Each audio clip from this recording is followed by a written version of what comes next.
ইরানের বিস্ফোরণের রহস্যের জন্য আসলে কে দায়ী? 26শে এপ্রিল 2025 ইরানের বন্দর শহর বন্দর আব্বাস হঠাৎ করেই এক বিশাল বিস্ফোরণে কেঁপে উঠল শহীদ রাজাই বন্দর।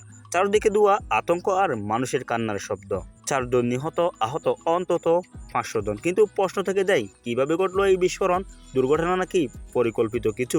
ইরানের সরকারি সূত্র জানিয়েছে, একটি রাসায়নিক পদার্থ সোডিয়াম পারক্লোরেট ভুলভাবে সংরক্ষণের কারণে এই দুর্ঘটনা। এই পদার্থ ক্ষেপণাস্ত্র জ্বালানিতে ব্যবহৃত হয়। সোডিয়াম পারক্লোরেট আসলে এটা কি? সোডিয়াম পারক্লোরেট হলো এমন এক রাসায়নিক যা সাধারণত শক্তিশালী জ্বালানির কাজে লাগে।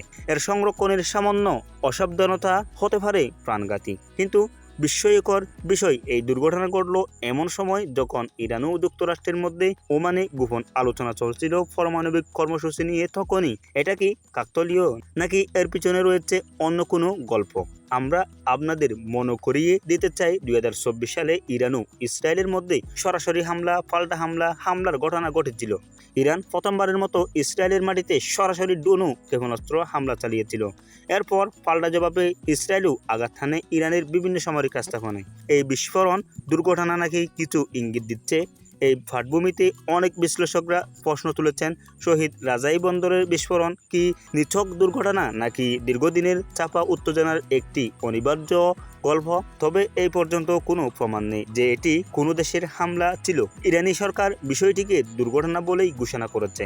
বিশ্ব রাজনীতির এই দৃশ্য যুদ্ধের পেছনে কি আছে আমরা হয়তো সবটুকু জানাতে পারবো না, তবে এটুকু পরিষ্কার, বিশ্ব এখন আগের চেয়েও অনেক শক্তিশালী। আর প্রতিটি ছোট দুর্ঘটনাও বড় প্রশ্নের জন্ম দেয়। সত্য জানুন, যুক্ত থাকুন, সাবধান থাকুন, আমাদের সাথে থাকুন। আরও তথ্যপূর্ণ কন্টেন্ট পেতে চাইলে তাহলে ভিডিওটি দেখে কেমন লাগলো অবশ্যই মতামতগুলো কমেন্ট বক্সে জানাতে ভুলবেন না। এবং আপনি যদি আমাদের চ্যানেলের প্রথম হয়ে থাকেন, অবশ্যই আমাদের চ্যানেলটি সাবস্ক্রাইব করতে পারেন এবং ফেসবুক পেজটি ফলো করবেন। আসসালামু আলাইকুম ওয়া রাহমাতুল্লাহি ওয়া বারাকাতুহু।